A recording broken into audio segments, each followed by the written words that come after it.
Grafted Shamrock here, back with another build, and this is my Dragon Knight build.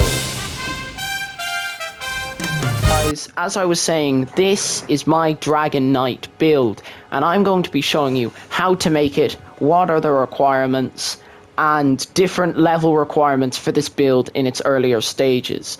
Now, this build looks very aesthetically pleasing. I think both the armor set and the halberd go very well together. So now, what you'll need is the dragon halberd. Obviously that's the main part of this build. At any level really, just the higher the level obviously, the more the damage. The Bestial Champion armor set, full set. I tried messing around with other things with this set. It just looks too good with the dragon halberd to change anything from the set.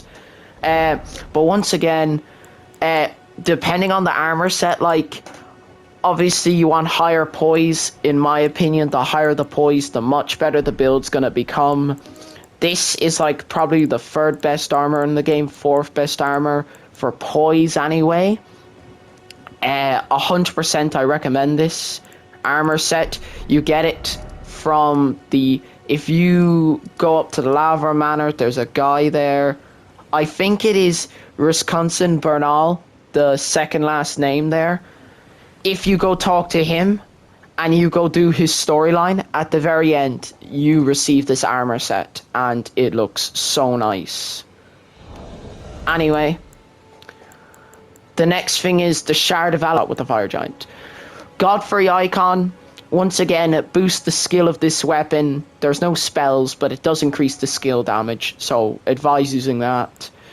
And then the Lightning Scorpion Charm increases lightning damage of this weapon, because this weapon does do lightning and freeze damage.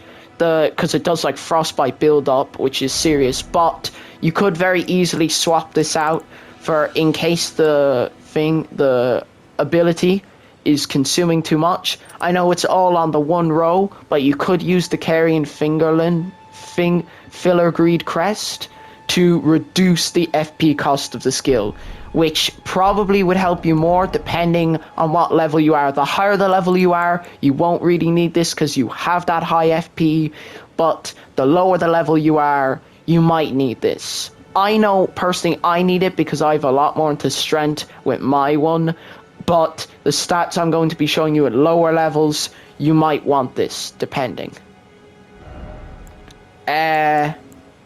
Yeah, that's really it for this. Oh yeah, really quickly. Leading hard tier and then the Strength Knot Crystal tier. The Strength Knot Crystal tier, that increases your damage by 15%, physical damage. And then the hard tier boosts poise, which then won't knock you out of your animation as easy when enemies are hitting you, which does give you a big advantage, especially with this build.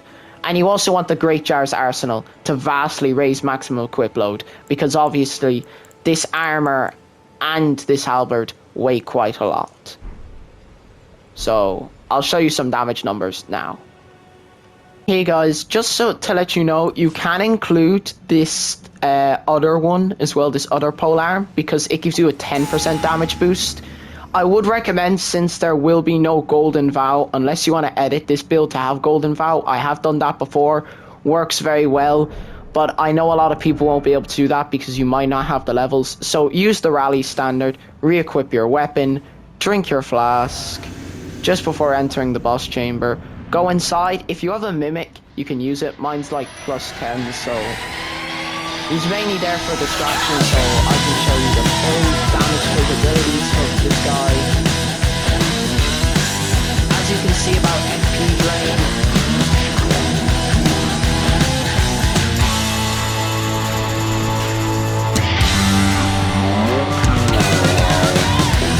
that was just over 2,000 damage. You're looking at that kind of damage number. As you can see, the frost will be doing loads of damage here. Yeah, you're looking at around 3,000 damage. This build, it's not too hard to replicate. And once again, the frostbite, it's a real hassle for enemies to deal with. I know I had a mimic there to help, but you're looking at most, I'd say you'd be hitting 3,500 with this weapon there. I would say these are really good level 100 stats. Don't mind the red, I'm just showing you. So 45 vigor, that's what you'd be looking at health-wise. 25 mind, 30 endurance, and 41 strength. Now, if you wanted to shift 5 of that out and put that into strength, you easily could. You could get up to 46 strength, 40 vigor, 25 mind, 30 endurance. And you probably could go down to 25 endurance. Like, if you want to be, like, light, you might have to sacrifice the bestial armor. And then you could also shove that back into your strength. I'd say those would be more perfect stats. 25 mind, 25 endurance, 40 vigor, 51 strength. Those would be perfect stats. You don't really need to bother with Dex, Intelligence, Faith, or Arcane because your weapon scales with a C in Dex and Strength. You could mix them. I bet you now, if you want to go up to level 150, I would say 50 Vigor. I would say 30 Endurance, 30 Mind. And then probably stack. You'd want like 80 points into the Strength. And then maybe one last point into mind, and then that brings it up to even. So then when you're 150, you'd want 80 strength, because I'm pretty sure 80 strength is where it starts to like become less effective in the increase of the damage.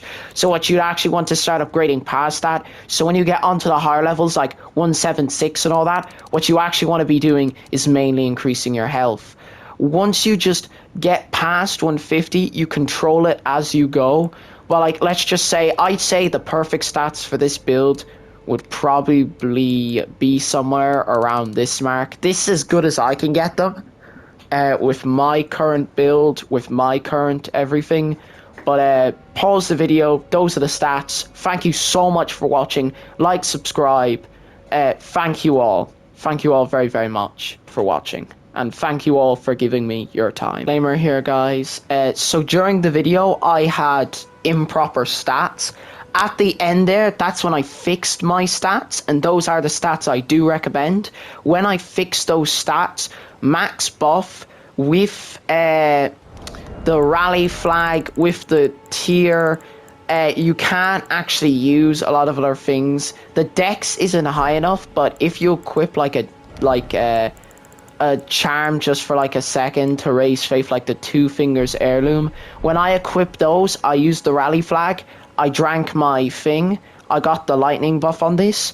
I was doing easily 3k damage on one singular hit, so it is actually mad. And I say when I get this halberd to plus 10, I could get it to 3,100, 3,200. So that is actually the max damage, because the numbers against that boss wasn't full because of my stats weren't proper. But yeah, you are on your own with a single hit, you're doing roughly 3,000 damage. And since this does ice and physical, a lot of bosses do not resist. So you can actually do a lot more damage depending on the enemy you're fighting against. Thank you so much for listening.